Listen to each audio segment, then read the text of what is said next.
Welcome into the Sports Objective. I am Dave Richmond along with Bubba Rosenbaum. How are you, man? Doing well, Dave. Hope you are. Absolutely got one of my all-time favorite announcers. Not every day you get to one of your heroes growing up, and you can watch him on just about anything. Of course, he's award-winning for Emmy Award-winning. He's a host. He's done it all. An author, a speaker. He's done it all. Bob Rathbun. How are you, sir? Gentlemen, it is good to be with you. Trust you're doing well during these strange times, but good to see everybody's healthy and feeling well. Yeah, one of the reasons we actually started doing Facebook Live was the very fact that the three guys already been doing social distancing. We live in three different towns doing a show together. And then we started this a few weeks ago to give fans a chance to, what else is there to do? That was one of the things I was going to ask you out of the gate. How are you doing? Because we miss you and all the great announcers we watch on just on a nightly basis on TV. Well, thanks for asking. We're fine. The whole family is here at home, so we're doing great, staying healthy, just itching to get back like everybody else is. They've kept me pretty busy. We've had a ton of Zoom conference calls, not only for the Hawks, but also for Fox Sports Southeast, just to, keep the interest up and keep our fans engaged. Like just about every other network is trying to do, since we don't have live sports to put on the air. So we've had those Zoom sessions and just trying to stay busy, just like everybody else, and waiting for the games to begin again. That'll be great. And I was just saying really. Go ahead, Dave. I'm sorry. I was just going to say real quick, Bob. We'll talk a little bit later about the NBA and hopefully some kind of plan. We'll talk about it later in the interview. But Bob, I know you wanted to. You've got a special treat here for Bob. Yeah, that's what. Obviously, Bob, you got your start in Rowan County. You're growing up in Salisbury, and baseball's huge around here. So, with that being said, you had the opportunity to call the action at Catawba College, where the Rowan County Legion team played. And so just talk about that and getting the opportunity to do that at the young age of 12. Well, growing up in Salisbury, it was, it was a great time to grow up in that town. That's right where it all began, right there, Newman Park. And if you look to the left of the screen, right next to that little dugout press box that that they used when I was doing it. If you look, this is the shot from right field, but down in that corner is where there it is. If you look just right down to the first row behind the screen, next to that little pillar press box there, that's where the radio was done. And that's where we broadcast the Legion games from, right there. Later years, they built a press box on top of the roof.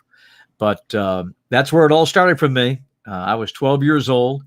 I don't know what possessed me to do it, but called the radio station, WSTP, which was just like really on the other side of those trees that you see. And the announcer on duty, a gentleman named John Bolser, answered the telephone, and I introduced myself. I don't believe my parents prompted me to do it, to make the call. I just kind of picked up the phone and called him. And he said, well, if you like it, come on down. I'll give you a tour of the radio station.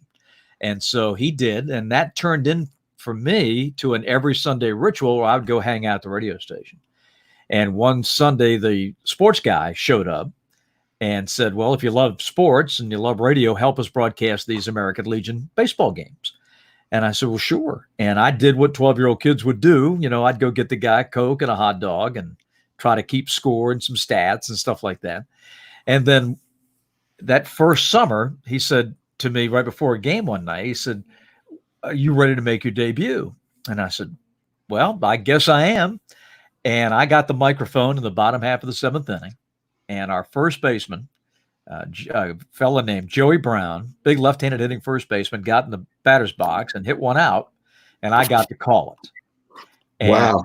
And I don't remember what I said, but the announcer, and I'll tell you his name in a minute, the announcer gets the microphone back at the top of the eighth inning, and he says, ladies and gentlemen, He said, I've been waiting all season to call a home run. And when we hit one, I've got some 12-year-old kid on the mic. And that was Marty Brennaman, who just retired. Oh, man. Yeah, he just retired as the longtime Hall of Fame voice of the Cincinnati Reds. And he was just getting his career started. He graduated North Carolina and worked briefly in High Point at the TV station, but came to Salisbury to do play-by-play. He did Catawba, he did the high school games.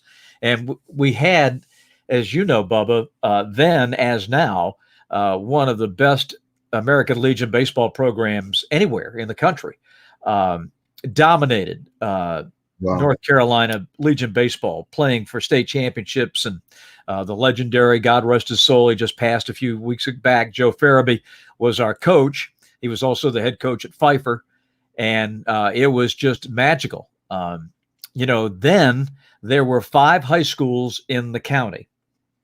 There was Salisbury in the city, and then there were the 4 county schools, Northeast, South, and West. And by Legion dictates, you could only take so many high schools to make your team. And there was a certain attendance threshold that you could not go over. So for many years, we could not include South Rowan because it was a big enough high school that put us over the top. But we could include Stanley, like North Stanley High School. So Joe's kids got to play, his boys got to play Legion ball, but a lot of South Rowan kids didn't have a chance to play, which was a shame because we would have had South Rowan, but we could not take them. I mean, this is back, in the 60s and 70s. It's all changed since then. But that was what got me going in this. I worked at that little radio station till I left town to go to Norfolk, Virginia.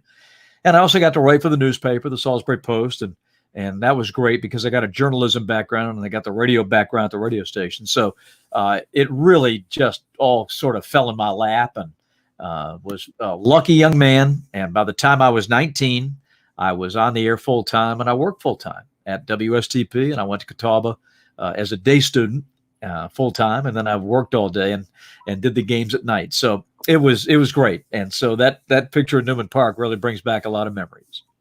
Hey, and Bob, I didn't want to interrupt you, but you talked about the hot dogs at Newman Park. I don't know how they were back in those days. I can only imagine they were just as good, maybe even better. Who knows? But I know growing up, going to Legion games there and Catawba games, they had some tremendous hot dogs with just the best chili. Yes, that has been a long-standing tradition at Newman Park. The Legionnaires who ran the concessions for the games. I mean, we're talking, the reason the games were on the radio back then, guys, was because the team was so good and the whole town came out to support them. And, this is at a time in North Carolina when minor league baseball was dying out, and I know, Dave, you appreciate baseball history in the Tar Heel state. This was the state for minor league baseball. When you go back to the 40s and 50s, but by the late 60s, things had started to turn and baseball was dying out at the minor league level. And all these towns like Salisbury, Lexington, Thomasville, you name it, you just go right through the state. They all had their own minor league teams. Well, they started to die out in the 60s. And the Legion team was so good that it sort of supplanted, the minor league team. And so it got to be the thing to do. And people in Salisbury and Rowan County packed that little ballpark every night that we played. And so for the Legionnaires, I mean, they are making money hand over fist, and the concessions were rolling, and everybody got like 2 or 3 hot dogs a night. And it was great. I mean, it was the place to be. It was the thing to do. And because the teams that we played were all so close, you go to Concord and Lexington and Thomasville and whatnot, everybody went to every game. The team would charter a bus and the fans would all drive and they'd pack the road ballpark. So it was great fun and a great time to grow up, and just had an absolute blast. So I had a quick follow-up. You cut your teeth on baseball. So when was the first time you had the opportunity to call basketball? Well, it's funny. You do it all at the same time. You don't really think much of it There's football with high school and college in the fall. Then you just go right into basketball, then right into baseball. So one just led to the other, just like guys, the kids used to play all sports all the time. So too for the broadcasting, that we would just go from one to the other. So I would start when I was full-time at 19. I started in the fall, and I was assigned Salisbury High School. The FM station that we had did the county, and they did like a game of the week, but I did every Salisbury game. So I would start and do the football season, and then go right to basketball, and then wait. We didn't do high school baseball because the games were on 4:00 in the afternoon during the week. But once we got to the summertime, Legion took over, and then it was all Legion from there on out.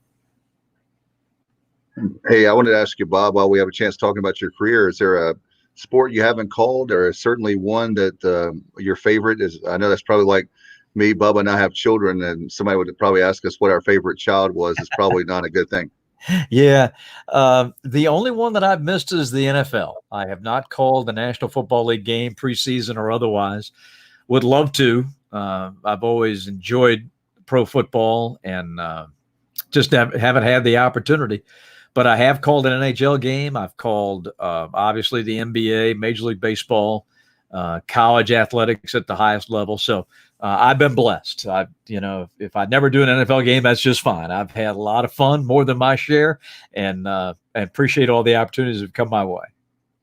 As far as Raycom, I had another question for him, Bubba. Raycom is a big part of my childhood growing up, and certainly up until recently. And now I know with the transition to the ACC network on ESPN, do you have any favorite memories, crazy stories you can tell us that happened during that time that maybe the fans would like to know? Well, it was a big point of pride with me because growing up in North Carolina, as I did, how much everyone cared about ACC basketball. And to this day, I mean, it's huge. The conference was a lot smaller back then. We had, at one time we had 7 teams. Added Georgia Tech, and then added Florida State, and got to 9. And what happened with the expansion in the later years. But it was so much fun for me because as a kid growing up, when I was in Salisbury, we had a guy when I was in high school who worked at WSTP. His name was Leo Morris, and I don't know if that name rings a bell with you. His son was a columnist for a long time. Ron Morris was in Durham and Columbia and Tallahassee.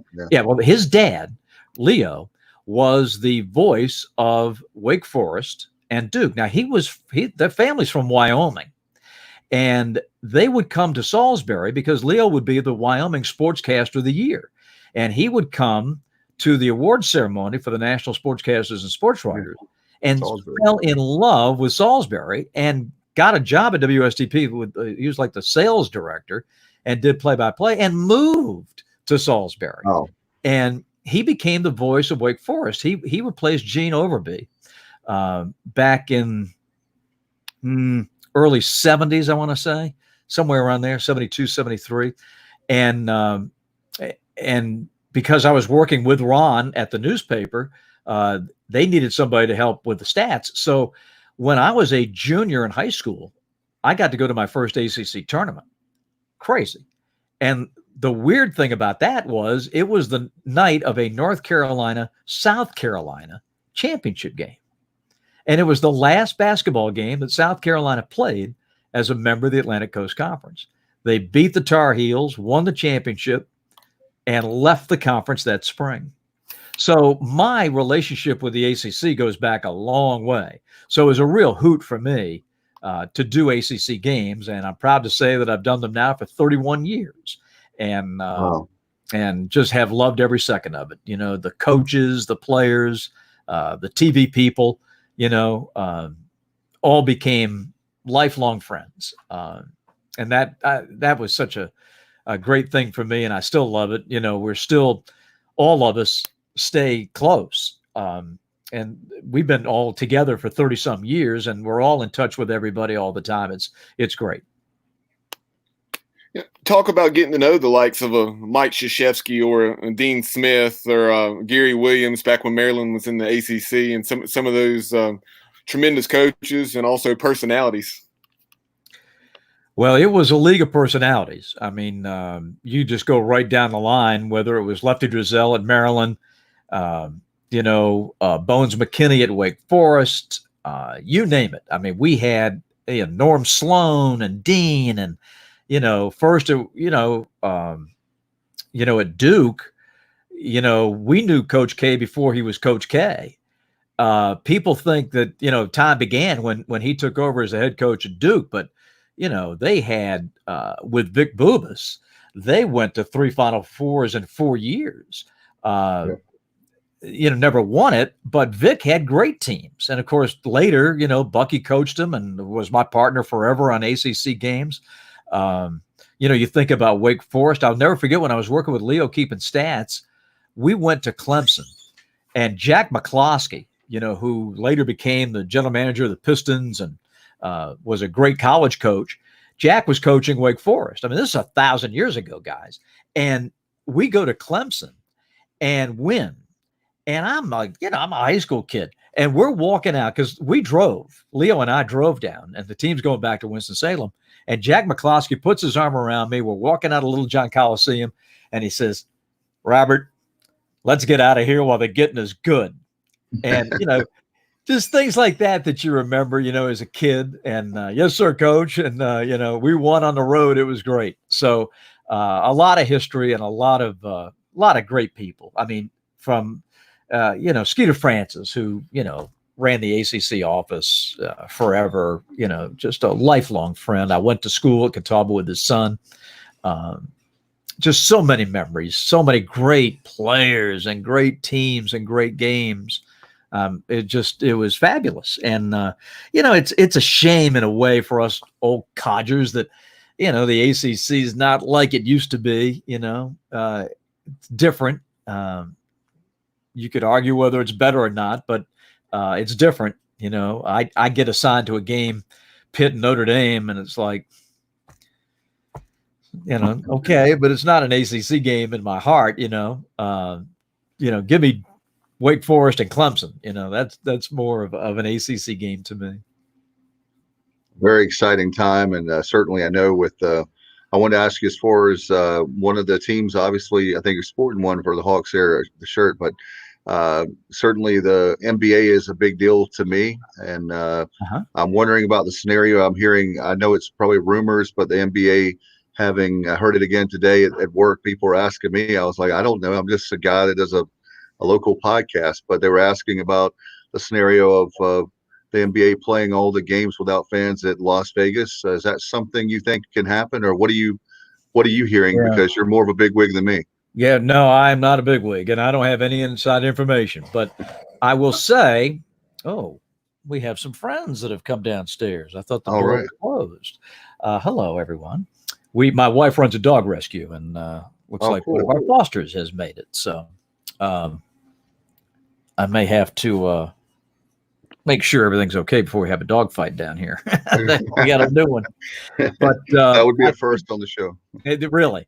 I think that one of the big keys is rapid testing for the players. They could probably do it pretty quickly, but I think they're worried about the PR hit. They want to make sure the vast majority of Americans have that available. But once they get the rapid testing and they can tell in 10 or 15 minutes if you're okay, I think that is really going to open the gates, not only for the NBA, but I think for Major League Baseball, for hockey, ultimately the NFL, to get going again. We won't play with fans. That's not happening. And maybe not until calendar year 2021, until a vaccine is available.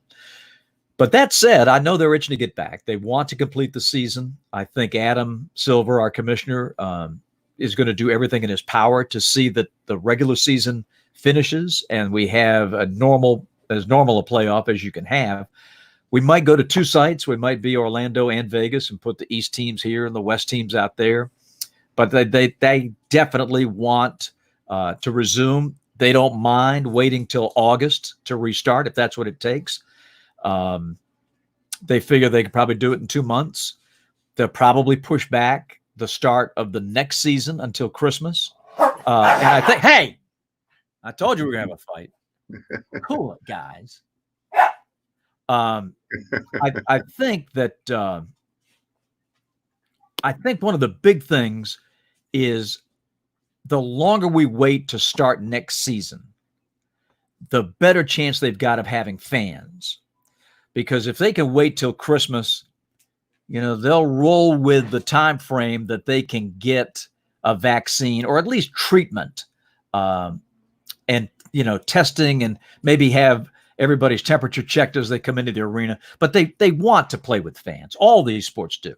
NASCAR and PGA, they can pull it off. They don't have to have it to resume. But the rest of us, it's playing in empty arenas and empty ballparks, and I have no idea what college is going to do. But it's something I think the NBA is pretty portable. We can move around. We can do some things that maybe other leagues can't. Kind of getting back to college, and not as far as COVID-19 is concerned, but I know I'm putting you on the spot with this question. But just thinking back down through the years, what are some of the top games that you had the opportunity to call? Oh boy, I get asked that often, as you can imagine. It's a great question, but I think back to our 60 win season. Let me grab this guy. One second. Come here, buddy. I'm going to show you the noisemaker. All right. This is a little fellow that we just got. This is little Bean. Look at him. Yeah. And he's a foster for us. As I said, my wife runs a dog rescue called Rescue Me Georgia. And this was turned into Canton, Georgia at Cherokee County about 2 weeks ago. And we took him. He was abused. He's about 5 years old, believe it or not. But he is coming around, and he is very protective, as you could tell, with his bark in the background. So this is Bean, and Bean's going to make his debut on the podcast. But I often, Bubba, get asked about that. And I can't really pick one game. I can pick moments of games, but the best stretch was the year the Hawks won 60 games. Yeah. And in that, we won 19 consecutive games. I mean, that's almost a quarter of your season. Unheard of in the NBA. We went unbeaten in the calendar month of January. That has never happened before or since, and probably will never happen again. I mean, just to go, I think we were 16-0 in the month of January. It's just unbelievable. We had all 5 starters named players of the month. We, had 4 guys make All-Star, coaching staff. So I would say, that was the magic carpet ride of all. That was the most memorable. And it wasn't, like I say, it wasn't like we had buzzer beaters or stuff like that, but it was just that incredible feeling when you go to the arena every night and you feel like you're going to win, and that's rare in pro sports, particularly on the road. But they had unique chemistry. They really were good. They were fun to watch. And that probably was the highlight so far. Oh, we got another friend. Yeah, this is Mackenzie. She wanted to see your dog. My dad's a veterinarian, so okay. There you go. That's Bean, Mackenzie. Hey, Bean. All right. There you go. Look, Bean's waving to you. Can you wave to Bean? Oh, shit. Do your hand right there. There you go. All right, baby. Now, Bob, what about on the college level, whether in some of the ACC and SEC battles you've seen over the years? Well, I've had the chance to do 3, number 1 against number 2 in the country. They were all Duke Carolina games. I did 3 ACC championships. I had a chance to do the NCAA tournament with CBS, and that was great fun. Did a 4 overtime game between State and Wake, which is the longest game in ACC history. There were all kinds of highlights. I mean, just and not only games that I broadcast, but games where I was just there. Just happened to be working stats or what have you. To be in the building with David Thompson winning the national championship with NC State. Incredible. Things happened that year That will never happen again. You know, NC State never left the state of North Carolina to win the championship. I mean, that would never happen. And they played 2 of their games on their home court. I mean, that's stuff like that would never happen again, ever. But they won the ACC tournament in Greensboro. The tournament field was not as big then. So they went right to the Eastern Regionals. And that was played at Reynolds Coliseum. Crazy. And they won those 2. You know, David had the big fall in the Pitt game and came back. And they won it, went to the Final Four, beat UCLA, and stopped the great UCLA streak in the semifinals, and then beat Marquette for the championship. But I happened to be in the building, you know, the State Maryland game for the ACC title in overtime, the greatest ACC game ever. And don't let anybody ever tell you any different. That was unbelievable. Unbelievable. Bob, that was out, but without any shot clocks and no 3-pointers, Bubba. Yeah. With that score, what was it, 103-100? Yes, sir. Yes, sir. Great game. Both teams shot over 50%, low turnover. It was a classic. And remember that only one team, the conference champion, could go to the NCAA tournament. So we had 2 of the top 3 teams in the country, Maryland and NC State, and one of them was going to sit home. And Maryland, so distraught, turned down an NIT bid. Back when the NIT was a big deal, they just could not put themselves back together after losing that game. We talked about how you cut your teeth on baseball at Catawba College with the Rowan County Legion team. I was a huge Braves fan, growing up. So just talk about that opportunity to call the action for the Braves, right in the heart of their 15 consecutive division titles. Well, thank you. I did the Braves for 10 years. The streak ended last year, but wow. I mean, every night, you know, we did a Fox package, you know, the Sports South package every Wednesday night until my last year when we took over the full thing like you see today. But we did every Wednesday night, and we knew that whoever pitched the preceding Friday was going to pitch in our game. His turn would come up on the following Wednesday. So we would wait and see. Guys, chill. We would wait, you know, and see who pitched on Friday night. So we knew the next Wednesday we would get Greg Maddux, we would get Tom Glavine, we would get John Smoltz. And to watch those guys in their prime just completely dominate the National League was a thing of beauty. I mean, Maddux had a game. I forget who it was against now, but struck out 16. The game took like 2 hours and 2 minutes. And it was like, this is just a masterpiece. And he would pitch one of those routinely. You know, what John Smoltz could do, because I was there watching his transformation from a starter to the bullpen ace to back to a starter. Glavine, unbelievable. You know, watching Chipper dominate, become an MVP. Andrew Jones, as great a defensive center fielder as I have ever seen, and probably one of the greatest in baseball history. Amazing how he could, not only the arm, but the speed and just uncanny defensive prowess. So it was great, and they dominated. It's a shame they only won one World Series. They went to 4 of them in the 90s and only won 1. Probably should have had 96. You know, when you go up 2-0 and you win 2 in their ballpark and can't close it out, that was tough. Yeah. And, you know, 91 comes down to the last 7th game and stuff like that. So they had their chances, but a dominant team takes nothing away from their dominance. And it was great fun. Bubba, thanks for asking.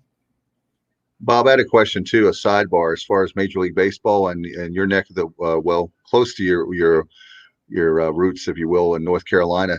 Yes, I know the commissioner was talking about adding 2 expansion teams a couple years ago at the All-Star game, and he mentioned Charlotte. He mentioned potential cities: Charlotte, Montreal, and Mexico City. Do you think Charlotte has a chance? It won't be anytime soon with the problems in Tampa Bay and Oakland with their stadiums, he said, but do you think Charlotte actually has a chance to get a team? You know, whenever we recover in a year, 2 years, whatever the case may be, and somebody's got a big pocket full of money, their chances go up exponentially. Because what I think is going to happen, not only for baseball, but for NBA, these owners are looking to recoup these losses. And one way to do that is to have a couple of expansion teams. And, 2 or 3 years from now, there's no telling what the expansion fee will be, because that money goes right to the owners, and they don't have to share it with the players, and that will help ease the pain that they're going through right now. So I think for all these cities, the opportunity to get an expansion team, not now, but in 2 or 3 years, is going to go up exponentially. But the biggest thing, the biggest driver to your city getting a team is to have somebody with deep pockets that wants to own a baseball team. That's a baseball fan. It's not going to be done by a conglomerate. That they've shied away from that. There's just too many problems with too many voices, pulling. Somebody that's just I'm a billionaire and I'm a baseball fan and I want to have a team. You got a chance to get a team. So like a David Tepper who has a Charlotte Major League Soccer team and the Panthers. Exactly. Or Uncle Bubba's Bubba, your rich uncle, maybe he can do it. Yeah. What rich uncle is that? I certainly wish I had one. Exactly. Bob, as far as what do you have coming up? We obviously want to watch you, and we're thinking about you and all the announcers right now. Some of them are friends that are freelancers who are having a tough time right now. But what do you? I know you're more fortunate than they, but what do you have coming up? Not really. I'm an independent contractor too, so we haven't been paid since the middle of March. So we're all hoping that we can get back. I do feel for my camera guys and my tech guys, because, the guys who here in Atlanta, this is their full-time job, because they go from the Hawks to the Braves to college sports, and they're used to working 120 to 150 events a year. When you mix in college, Georgia Tech, Georgia, plus all the Braves home games, 81 of those, 41 Hawks home games. That's a lot of work. The soccer team here at Atlanta United, that's another 10 to 15. So I'm with you, Dave. This is painful, and this is money they're not going to get back, because when we come back, we're not coming back to Atlanta. We're coming back to Orlando or Vegas or whatever, and hopefully the baseball will be played in their home parks, even without fans. So some of those guys can recoup some of that money working in baseball. But I'm just on hold like everybody else, and as soon as they blow the whistle, we'll be back on the air. I think we'll do it remotely. I think Nick and I will do the games remotely from the studio here in Atlanta. But when that is, how that is, not sure. We'll find out. All right. Bubba, I know you have a last question for Bob. Yeah, Bob, I was going to ask you about, while we're on baseball, I wanted to ask you this. Leo Mazzoni, obviously the famous pitching coach for the Braves back in that era. Josh Rudd, a guy that I follow on social media, he does a tremendous job of talking to various college and professional coaches, players, and so forth.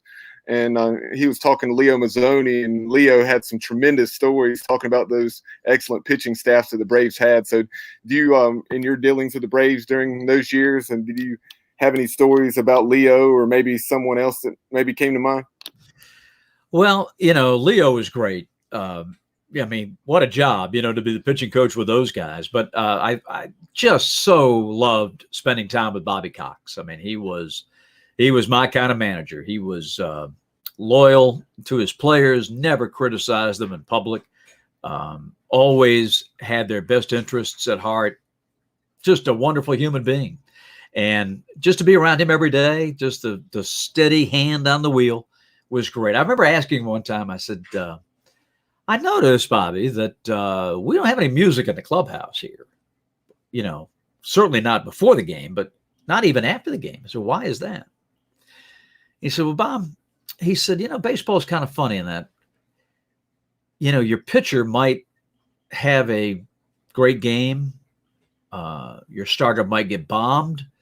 Your one player goes 4 for 4 and hits 2 home runs and wins, where somebody else goes 0 for 4 and gets punched out 4 times. So everybody, even though you won the game, everybody has a little different take on things. And so if the guy who went 4 for 4 and hit the game-winning home run selects his music that might not go over so well with the guy in the locker next to him who went 0 for 4 and got punched out 4 times. He said, so we just decided no music. If you want to listen to music, put on your headphones. He said, because that's something that'll make guys angry. They'll get upset. So then we don't need that. So just no music. And it was just, to me, it was just such a great leadership lesson that, yeah, you're happy you won the game. You're happy the pitcher did great or the guy hit the game-winning home run. But what about the guy who kicked a couple for an errors and, struck out 3 times? He was thinking about those guys too. Just a terrific leader. Well, Bob, I know you've been generous with your time. What an honor. And by the way, can you give the information again for your wife's rescue? My dad's a veterinarian, and so I know Bubba loves animals too, and so we'd love to help you out there. Oh, well, thank you. Yes, it's Rescue Me Georgia is the name of it, and the website is Rescue Mega, MEGA, Rescue Me Georgia, rescuemega.org, and you can learn all about it. All volunteer. Just trying to find these little fellas and find them homes, and they do good work. So thank you for asking. Thank you so much, and what an honor to have you on, and love to have you back on again soon. Well, when we get playing again, you call me up and let's do this. We'll talk about some games. That would be great. Thanks, man. Appreciate you, Bob. Guys. So much. Bubba, thank you. All right. Thanks, Bob. Take care. Appreciate you. See you later. Bye-bye. Okay. Great stuff there from Bob. Appreciate him very much. Bubba, what a great guy. And I didn't know about the rescue, obviously. So very cool for his wife. And we'll put that information up on our social media to help her out. We'll try to do that at some time after the show. Now we're going to segue to football and bringing back great memories. Gosh, this guy was a part of legendary. Talking about damn right I was. Damn right I was. He's a legendary fan for sure. But now, Bubba, we've got a very special guest, a guy that we think a lot of, and I know you reached out to him, and I'm glad you did. Absolutely. I'm very excited to have former South Carolina quarterback and East Carolina assistant coach Phil Petty on the program. Phil, welcome in. Thank you guys for having me. Absolutely wanted to have you on. We've been reminiscing. I mean, definitely a different way of. Phil has connection issues. There we go. Hey there, Phil. Can you hear us? Try rotating your phone, Coach. I'll do that if we can. He's saying rotate your phone if you can, Coach. I don't know if you can. Phil, if you can hear us, try landscape.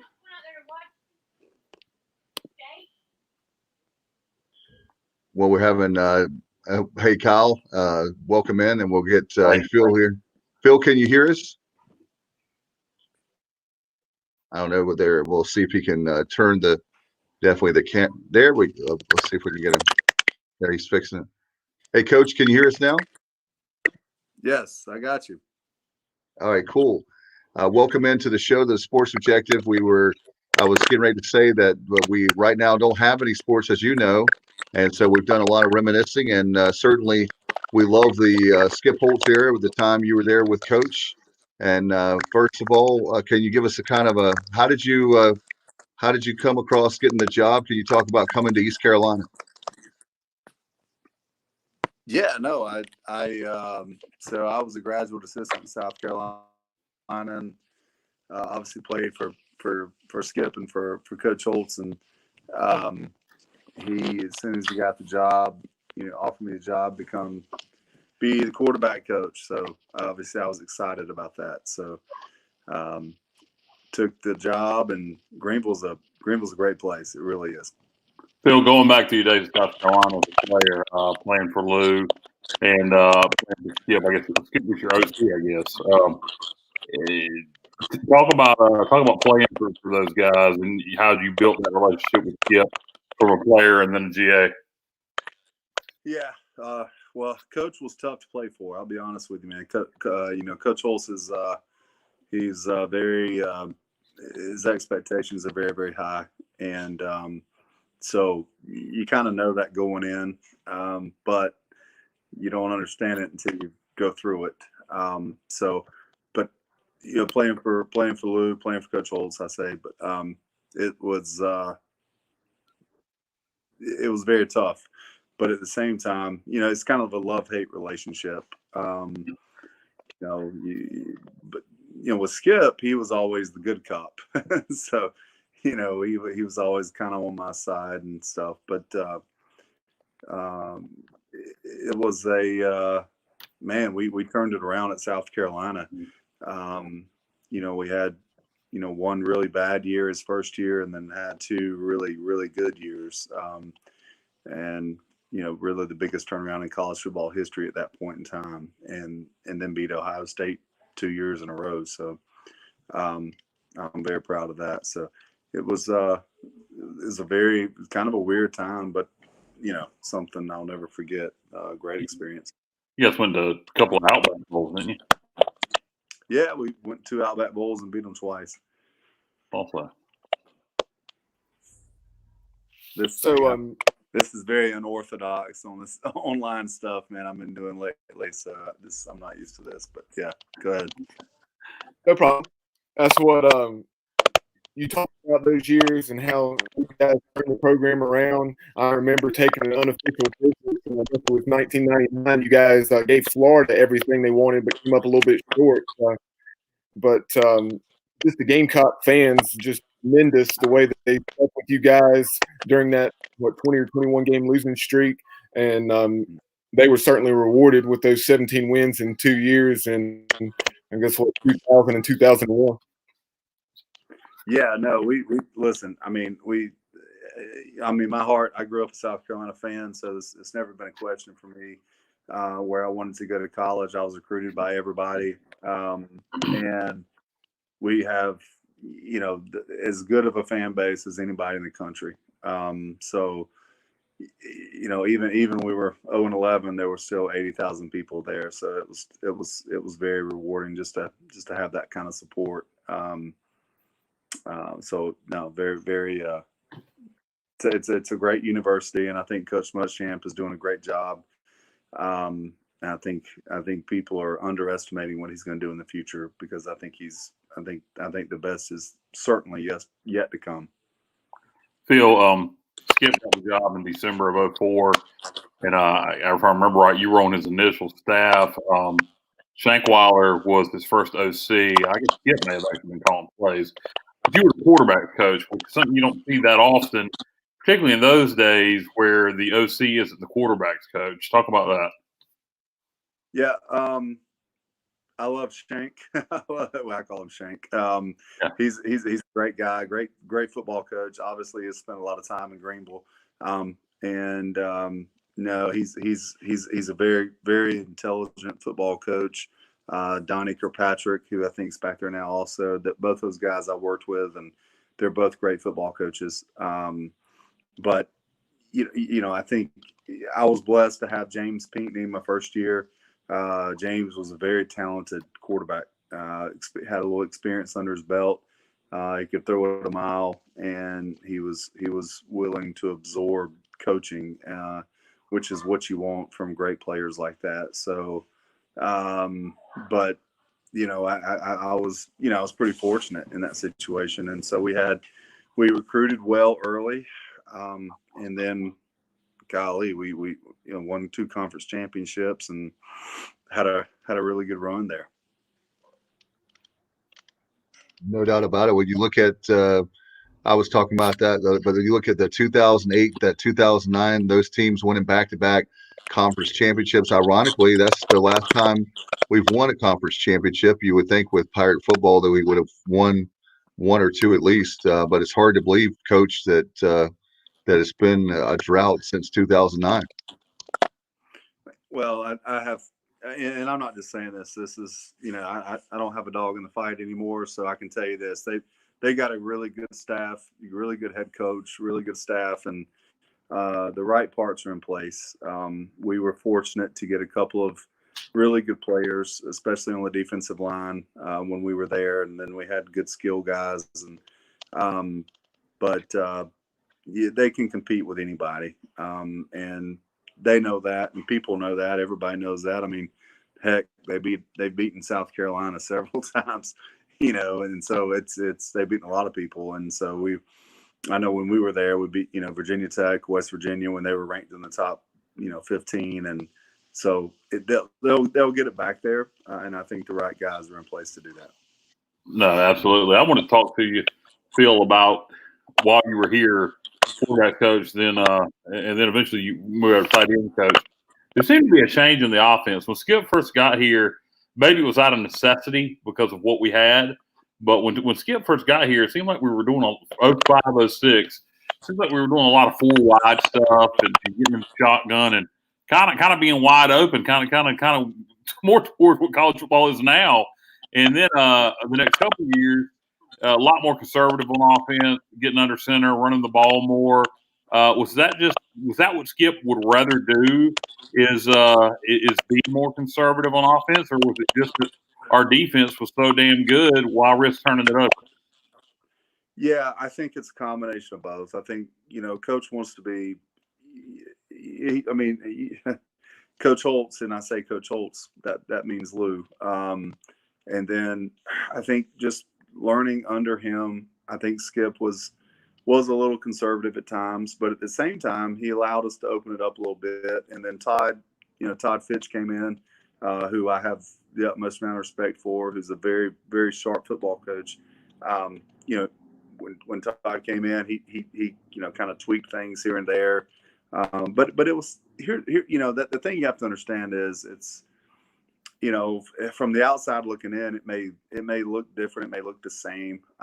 But in reality, it's basically doing, you're adjusting your offense to the strength of the players around you. And, at different years there, we had different talent, different positions offensively. And so what you do is you tweak things to their strengths, and you try to give them the best chance to be successful.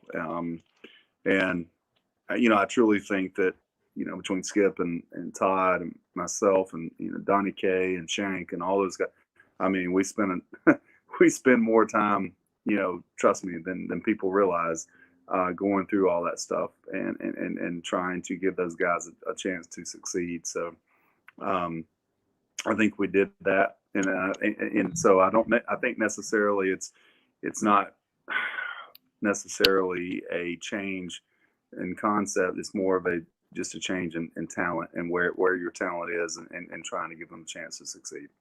Me and Bubba were talking the other day, I believe it was Friday or Saturday, about the 07 game at UTEP, the Miracle in the Mine Shaft, as we dubbed it.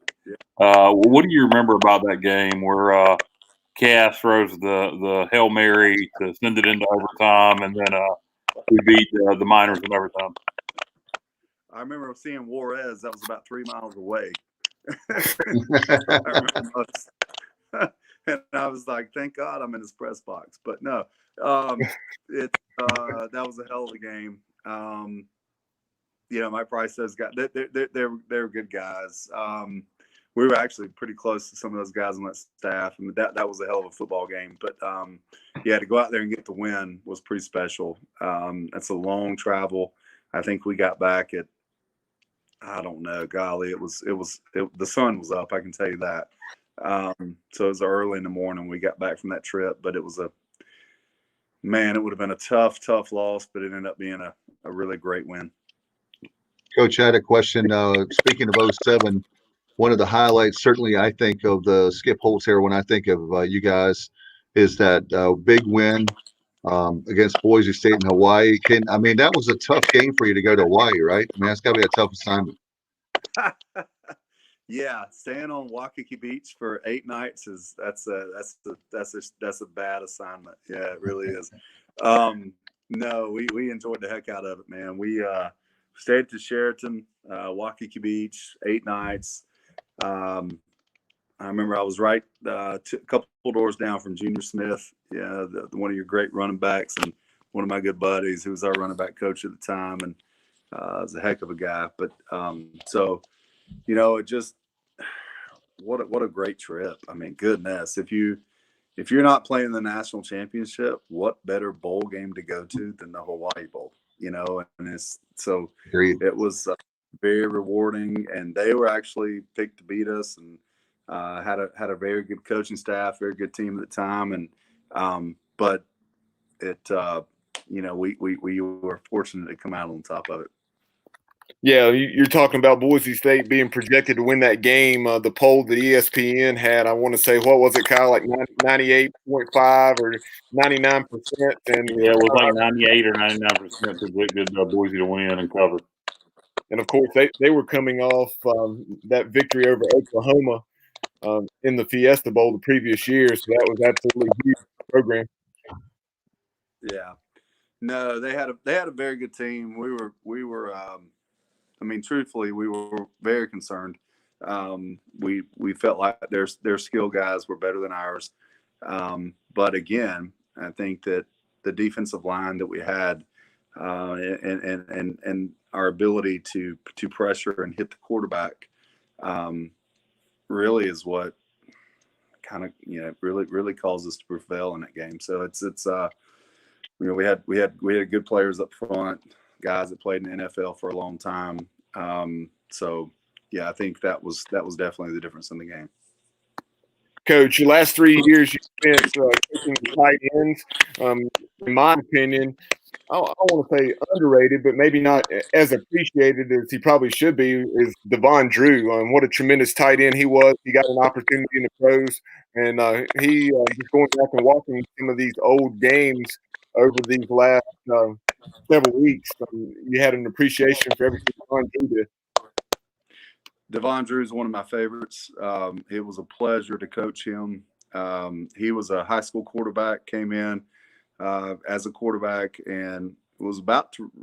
Well, Skip was. I mean, he was about ready to get rid of him, to be honest. And I said, let's just give him a home, when I moved, when Skip moved me to tight ends coach, and I said, I'll take him, any day of the week, and he ended up working his butt off and gaining some weight, and really bought into the system and what I told him he could do, what he he God, I think it was a 4th or 5th round draft pick and to the Ravens, and he ended up having a great career at East Carolina. But it's guys like that and Jay Sunhalter, who also was a tight end at the time. I mean, it's guys like that that make coaching very rewarding. About it, Coach. Go ahead. I'm sorry, Dave. I just had a quick follow-up. He mentioned the name Jay Sunhalter. Jay's actually in broadcasting now with ESPN3, and he's a good friend of ours, and we have him on the show quite a bit during football season especially. Well, I can tell you this: there's no greater person that I could have ever coached or that I'm friends with. He is the epitome of great player, great person. His work ethic, everything. He had very good talent, and but Jay's one of those guys that makes coaching fun, and he's the type of young man that you want your daughter to marry one day. I mean, he's just that kind of guy, and so he's one of my all-time favorites. No doubt, Coach. As far as can you give us any? I know we're a family show, but can you give us any coaching stories, funny things that happen? We, of course, I'm really close to Coach Harold Robinson. I'm from Williamston, so I know there are a lot of great coaches and pranksters on the staff. Can you give us any stories that we can have some fun with here tonight? I love Harold Robinson, by the way. So if he's watching this, I love Coach Robinson. He was one of my favorites. At East Carolina, I mean, I can give you all kind of Coach Holtz stories, Lou stories, but at East Carolina, one of my favorite stories was this. All right, so we get our ass beat by Marshall at Marshall. We shouldn't have lost the game. We come back. We're in the coaching office. We have our staff meeting on Sunday mornings. Well, you guys know Drew Steele, right? Oh yeah, absolutely. Oh, yeah. Legend. All right. So Drew, so we're sitting there and Skip's he's just ripping, everybody's butt, which he should have, because we just got beat by a team that we probably should have beat. And we come back, and I thought he's just going to fire the whole staff or whatever. Well, we get a knock on the door, and right in the middle of Skip just ripping everybody's butt. And we get a knock on the door, and I'm sitting beside Greg Hudson at the time, and he's like hit me on my leg, and it's Drew Steele opening the door on a Sunday, and he goes, "Hey Skippy, I got bagels." It's like he comes in, and I'm sitting here thinking, "Oh man, we're all going to get fired. We're done." Blah blah blah. We lost to Marshall, and it puts it all in perspective. It really does. It puts life, it puts coaching, it puts everything in perspective. But he literally knocked on the door, opened the door, and said, "Hey Skippy, I got bagels." So it calmed down everything, and it was it was pretty cool. Yeah, some technical difficulties there. Phil sounds awful funny there. Phil, you with us? Yeah. Phil, can you hear us? I got you now. Yes. Okay. All right. Okay. For a minute there, you kind of got off. We got a message there for somebody. Yeah, Phil, Alice is tuned in from Myrtle Beach down in your area, and she actually said this message came in first and says, we lost Phil. We'll have Phil back in a moment. Yeah. Yeah, I had a couple questions about some specific games for him if he comes back. One in particular. But yeah, they were wanting him to do. Apparently, he does an excellent All Holtz impersonation. Oh wow! Can you do yours, Kyle? Well, I'll wait for Phil to come back and we'll compare. Okay. All right. He said that he has a lot of Coach Holtz stories, so hopefully he can share one or two of those with us as well, in addition to his impersonation of Coach. Yeah. Tell you what, these technical difficulties, man, I don't know. Sometimes technology, sometimes you need to go old school. We just need to get back to the way we used to do it. We didn't have all the problems. Yeah, exactly. We had, well, time for time you have technical difficulties. But appreciate you guys. By the way, while we have a chance, Bubba and Kyle, we're very excited about our sweepstakes that we got going on right now for season tickets. Ladies and gentlemen, it's never been a better time to get your football season tickets. We will have a season. We don't know when that season will be, but we're going to play those games. Go ahead and get those tickets, ecupirates.com, 1-800-DIAL-ECU. And but we're giving away a pair of tickets, man, to the 2020 season. We got Coach Houston, a great staff, great players. It's going to be a great year, and I'm excited about it. I tell you, the one great thing about this COVID experience has been the fact that when we do have sports again, we're going to be better fans because, God, I miss it. I don't know about you guys. I miss it really bad. Oh, absolutely. And as you said, Dave, we're giving away a pair of season tickets. Go to our Facebook page. You may be on there now if you're watching our live stream, but if not, go to our Facebook page and you can find out how to win those season tickets. There's several different ways you can have chances to win 2020 season football tickets for Power Football from the Sports Objective. And yeah, of course we miss it, Dave. It sounds like maybe Major League Baseball is working on starting the season around 4th of July without fans initially, and then gradually, hopefully adding fans as the season goes.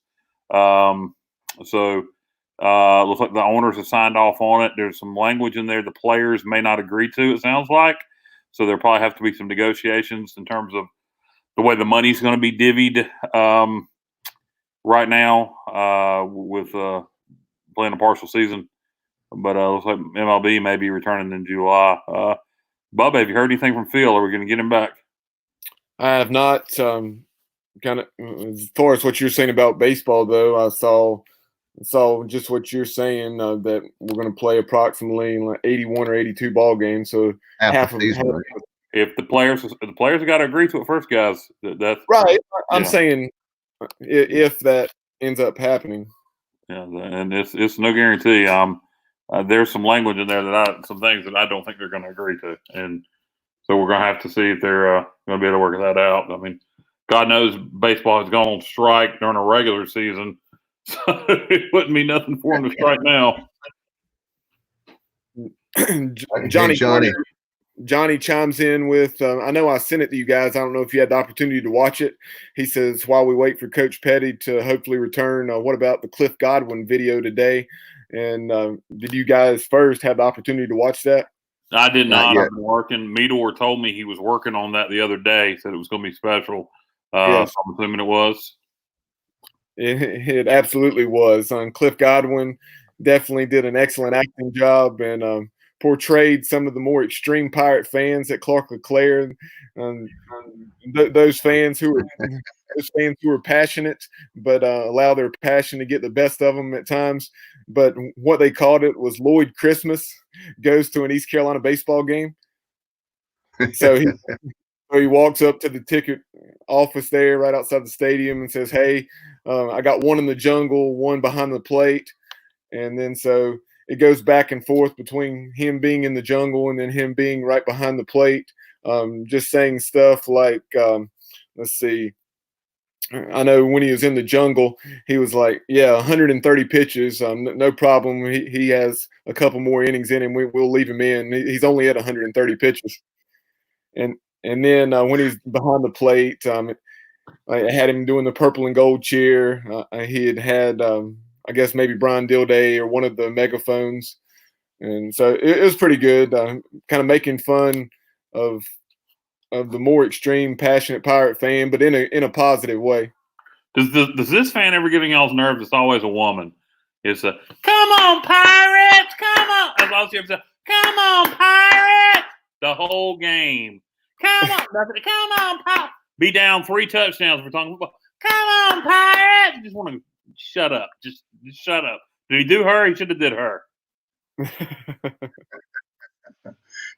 I haven't had a chance to see that yet. It's been a busy day for me at work, and Kyle's back at work. So now we got 2 out of 3. We need Bubba back. Good, dude. Yeah. So anyway, that you were talking about baseball, basketball, with NBA looking like that's going to be a reality. We'll see when that plays out. Bob was saying in the first half, Kyle, that it looks like maybe they could wait until August and they'll do it a couple months. And then I was going to ask Bob too that there's a lot of people with a theory of, NBA season starts again in October. I mean, they're waiting until I know August. what they're gonna, ridiculous to me. Yeah, I know that's correct. But what they're going to do if they do that is they would push the season back to Christmas Day, and that's when most people start watching the NBA anyway. Is that big matchup they always have on Christmas Day, and so that's I think that's a great idea. Certainly would be great as a way to definitely get the season in. They want to get the season in. Makes perfect sense. He was even saying the Eastern teams in Orlando, the Western teams in Vegas. I haven't heard that one yet, but that'll be an interesting thing to see how that plays out. See, they're talking about all this crap still, like Eastern teams in Orlando, Western teams in Las Vegas, blah. And when I hear stuff like that, I just keep going, man, we're not going to play college football. If they're still talking about that for grown men millionaires in August, then that makes me wonder if we're going to have student athletes, 18, 19-year-old kids who some people don't consider adults, student athletes ain't getting paid, if we're going to play college football this fall. And when I hear crap like that the NBA is talking about August and Las Vegas and Orlando and no fans, and I just keep wondering more and more if college football season will be in the spring, or if we do play college football, if it'll be without fans just for the TV revenue. But viewers, if you have not seen that video with Cliff Godwin, we retweeted it at The Sports OBJ, and it's at ECU Baseball. You can see it there as well. But I was just checking to see how many retweets and so forth that it has. It has close to 500 likes now, guys, and 90 retweets, and I'm closing in on 10,000 views. Good deal. And by the way, we'll give a shout out to Johnny Gardner as well. We need to have him on because of Billy Bear. It's been very popular, and I know Bubba, he's a fan of the show, and certainly especially that when we moved over to having more stuff on Facebook Live because of COVID-19. So I want to give him a shout out, and we definitely we can have a Billy Beer in our hand, can't we? But certainly want to give him a shout out, and all the businesses in Greenville, Pirate Nation. We're thinking about them during difficult times, and whatever we have. Brewery? Yeah, Uptown, right? We need to get Johnny. He's the expert. But Uptown Brewery, right, Bubba? I believe that's correct. Yes. So I want to give him a shout out, and Heath, those two guys, and maybe we can have them on here pretty soon. That would be really cool, and definitely if you get a chance, I know they have 6-packs. They have all kinds. I don't want to get into all the. I'm not an expert on Billy Beer, but I know that a lot of people like it a lot, and I'll try one very soon. I have to say that I haven't had a chance. I haven't had it. I'm assuming by the way it's marketed, it's probably a. So Johnny, is it a lager or a pilsner? What is it exactly? Because I'm assuming by the way it's marketed, it's more like a Budweiser or a Miller. So I'm assuming it's a Budweiser, it's a pilsner or lager, maybe. Yeah, we'll have to see. I know he's on with us on Facebook, so we'll see if he can help us out, and maybe we can get him on for sure as well. I guess we're having technical difficulties still with Phil. Have you heard back from him, Bubba? Phil said he is sorry that his phone died, but he's going to be rejoining us here shortly. Okay. All right. So again, great stuff from Phil. We'll have him on in just a little bit. News guys coming on Power Football. We had a defensive tackle, highly recruited guy that was going to be academically ineligible and hit into community college.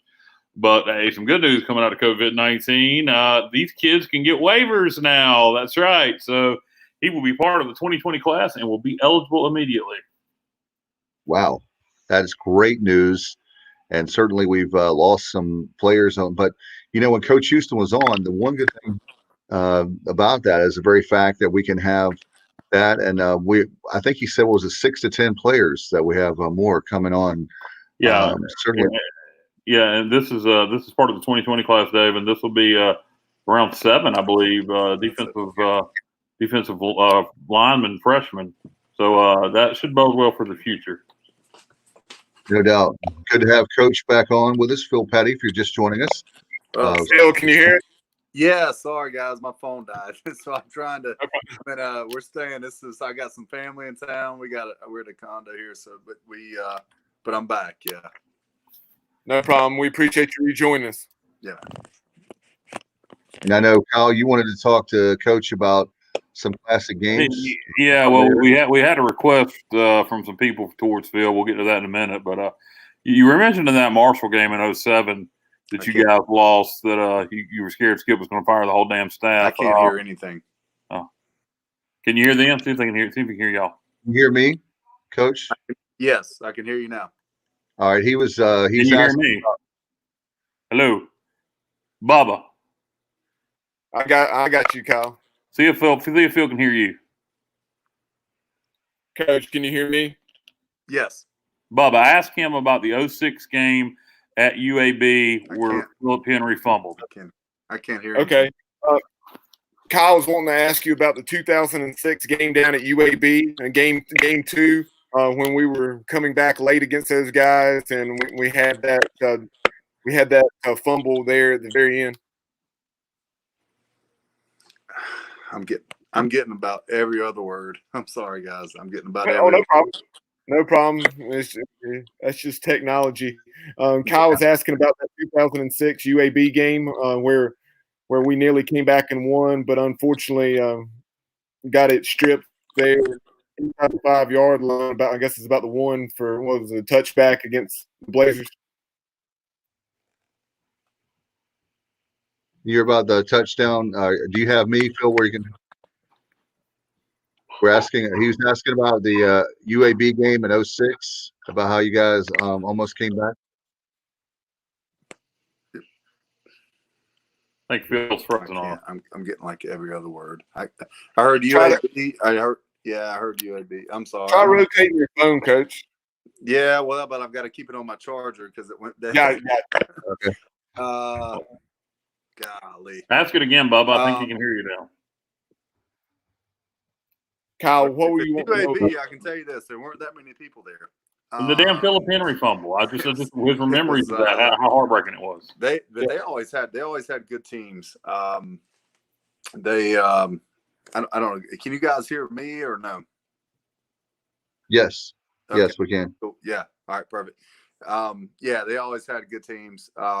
Really good defense. Had a really good quarterback actually when we were there too. But those were always, golly, that was a tough road trip because, I mean, literally you're playing in a stadium, that big, and they're just many people show up, and so the guys, it was hard to get them, where they needed to be, to get jacked up and play the football game, which is what you want. And so the UAB was always kind of a thorn. That's a team. You're supposed to win. You're supposed to beat them, but if you don't, everybody's like, "What the hell happened?" And it's not a good team to play. It's always kind of like Navy. I mean, we played Navy up. I think my first or second year there. It's a team you're more talented, whatever. But shit, they chopped us and beat us to death and end up winning a football game. So I mean, it's one of those games you don't want on your schedule. Coach, no doubt a tough one. Yeah. So a moment ago, Coach, Kyle mentioned right when we got you back that Alice Williams is tuned in Myrtle Beach, and she is the aunt of one of your teammates, Tommy Hill. And so Tommy Hill said that you need to do your Coach Holtz impersonation. I love Tommy Hill. He's a good guy. He's a really good guy. Tom is one of my good friends. I can do Coach Holtz, but it's probably not going to do it today. But I actually called in. It's funny. I called into the we were playing 2 years after I got out of coaching. East Carolina was playing North Carolina, and I called in and literally did the Dr. Lou, and so many people responded and said, "I'm so glad that Coach Holtz is still following the program." And so it was like it was totally me, but everybody was like, "Yeah, I'm so glad he's still following the program even after Skip's going to South Florida, blah blah blah." And so it was pretty funny at the time. But I'll give it to you at some point. But okay. What about you said when we had you on earlier, you talked about Lou Holtz and about some stories. Can you give us a classic story on Coach Holtz? Oh man, tons of them. He was, like I said, I loved him and hated him at the same time, and probably vice versa. But man, there was our first spring practice. I'll tell you this. So, all right, I'll give you a little Lou. Here it goes. All right, so our first spring practice at the University of South Carolina, he comes in, and the spring practice, our first, before the '99 season, the year, we went 0-11. He comes up, we were out there and we're just practicing our ass off. Everybody's running around. Everybody's trying to do the right thing, blah, blah, blah. And he does his whistle and everybody goes running over to him. And, we all thought we'd been doing a great job and all that. And this is true, y'all. This is true. So the very first spring practice, he says this. He says, "One thing's for certain. You come to the University of South Carolina for one of two reasons. A, you're a loser. Or B, you just like to surround yourself with other losers." And that's the first thing he said to us during spring practice. I mean, it was, and we thought we'd been doing like a great job. Everybody's busting their ass. Everybody's trying to, impress the coaching staff, the whole deal. And that's the first thing he said to us. I got a million stories, but we're not going to go there. You can hear me, but his Lou Holtz is really good. So, He doesn't overdo it at all. I don't think you can hear Kyle Phil. He was saying that your coach is on point, and that you do a good job of not overdoing. Kyle was saying you don't overdo Lou Holtz. Oh, what now? He was saying that you did. Kyle said you can't hear him, but he was saying that you do a great job. You don't overdo Coach Holtz with your impersonation. Trust me, I was around him a long time, so too long.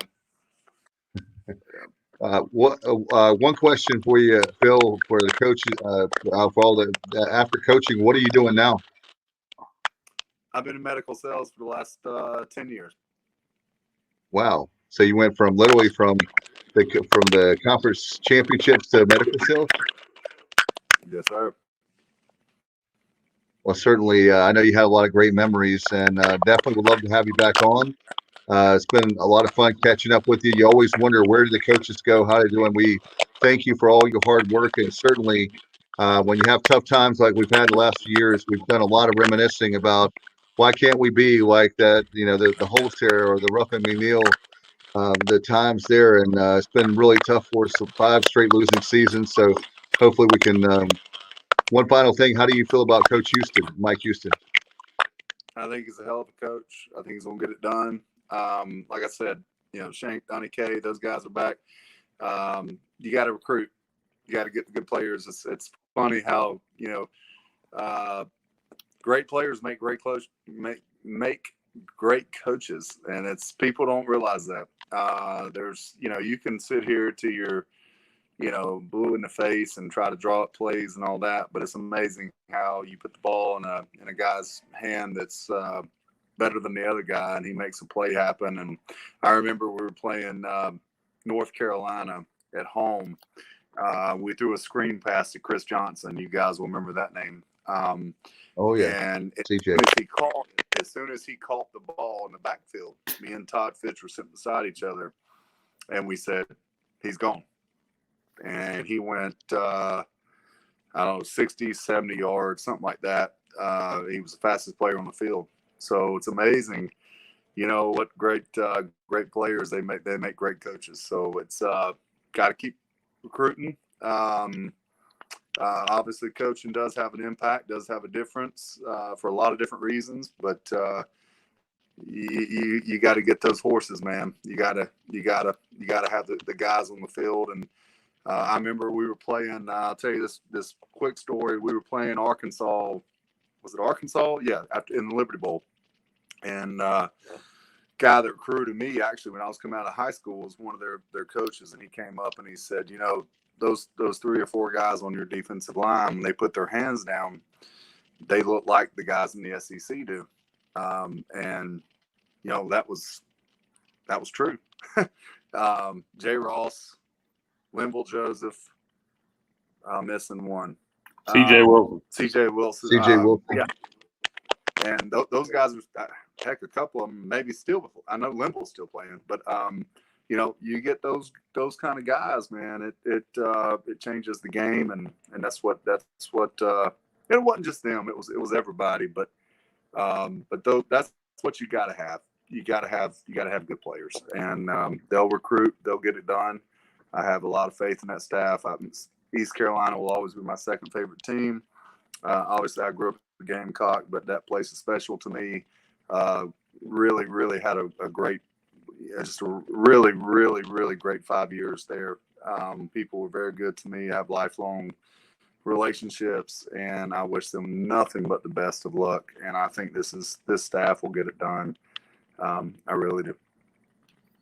Phil, with you being right there in Myrtle Beach and you brought up recruiting, very quickly before we let you go, what can you tell us? Did you have the opportunity to see Mason Garcia play? Mason Garcia, the quarterback. Mason Garcia. Oh, from Carolina Forest, right? Yes. Yeah. He's a really good player. I've never seen him play in person. I will tell you that. I saw Luke Doughty play in person, and I think he's going to be pretty special too. So I think it was kind of probably a little bit overshadowed by that, but I think the guy that that East Carolina got he's a pretty special player. Well, I know Coach Houston was saying, by the way, Phil, I've heard him say off the record that with Holton Ahlers, and then Mason Garcia, quarterback position for at least 6 years is going to be really special. Yeah, no, there's no doubt. No, you guys, and listen, there's a history there. I mean, you got we've always had really good players there, so it's no surprise to me to see another quarterback follow in his footsteps and come to East Carolina and I mean, a lot of those guys have had great college careers and then went on to play in the NFL. So I mean, it's that's no surprise at all to me. Well, I waited for the last question of the night for you to be the toughest one. East Carolina's traveling to Columbia to play the Gamecocks. Who are you pulling for? That's an easy one, you know that. Like I said, I love the Gamecocks.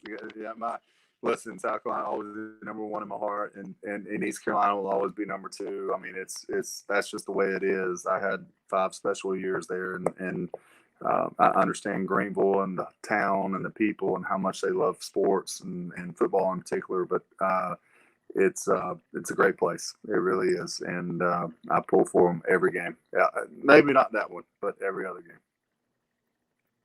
Well, I'm just giving you a hard time, Coach. Thank you so much. Again, we appreciate you so much for everything you did for East Carolina, and hopefully you'll come to Greenville and see a game with us very soon. Thank you guys for having me on. I really appreciate it. All right, that's Coach Phil Petty. Appreciate him very much, and sorry for the technical difficulties, but that's Coach Petty. Coach Petty brought to us by HughesNet. Certainly is something going on there with internet connections. Kind of like back in the day with the Sports Illustrated Super Bowl phone. Back in the 80s for sure, when I was growing up, they used to give those things away. Those were god awful. But anyway, that's a whole nother show for sure. Do you guys have anything before we go? I'm fresh out. All right, how about you, Bubba? All right, no, remind you folks. Well, I want to remind 2 things. Bubba, I know we got Bubba's banging his head on the wall. That's right. Head banging music. We play some Quiet Riot right now. Anyway, we're going to want to remind you folks that we have the Sports Objective Sweepstakes for season tickets for football. You can go, Bubba, explain that promotion. I'll let you do it. It's your baby, so I'll let you explain that first. Yeah, take a look at the ticker down at the bottom of the screen if you're watching this right now. If you're listening to this on the archive, all you have to do is follow us on Twitter at TheSportsOBJ or go to our Facebook page. And either place is the pinned tweet or the pinned post. So definitely check that out. And it tells you the 4 different ways that you can enter. And remember, so you can, if you just want one entry, then great. If you want to put your name in the hat 4 times, then you have the opportunity to do so.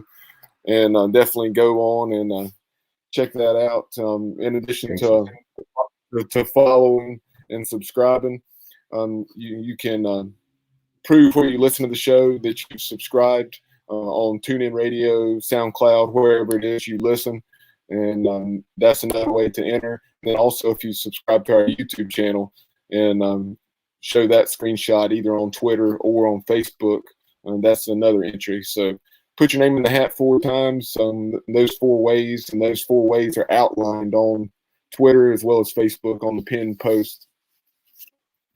And also, fans, we have a great show on Thursday night, Bubba, and Friday we have trivia, but Thursday is going to be very special. Yeah, we do. We'll be taking a look back at the 1996 Miami game, 31-6 game. Pirates were victors in the Orange Bowl. And so that night, we'll be joined by the likes of Tabari Snoop Wallace, who is doing such great things in education now down at West Craven High School. In addition to Tabari, we'll be joined by Larry Shannon, and then at least probably one or two others throughout the night, and not at all at the same time, but they'll join us for 10 minutes throughout the hour and a half or so that we're watching that one. It's going to be a lot of fun. And again, Friday night trivia, we've got that. And then, Bubba, we got some other guys coming up on the show that we'd love to mention too, that in the next few weeks that we're working out, right? Yeah, we do. We'll be in the final week of the month. We haven't nailed down the date yet, but we'll be getting that to you shortly. We'll be joined by the head basketball coach of the Pirates, Joe Dooley, and we'll also be talking to some others from the basketball world, Jamie Shaw, who does an excellent job covering recruiting. And so we'll have him on to talk about some of the top prospects for the 21 class and guys that the Pirates are hopefully in on and maybe bringing to campus to help better this basketball program. All right. So we'll be having that. Folks, join us again on Thursday. Obviously, you can listen to this podcast wherever you listen to your favorite podcasts, and we'll have that as well. And, of course, this is archived on our Facebook page and on our YouTube channel. Thank you guys so much for Bubba Rosenbaum, Kyle Barber, of course, Coach Phil Petty, and the play-by-play legendary voice, Bob Rathbun. This is Dave Richmond. You've been listening to the Sports Objective Podcast. Good night. Go Pirates.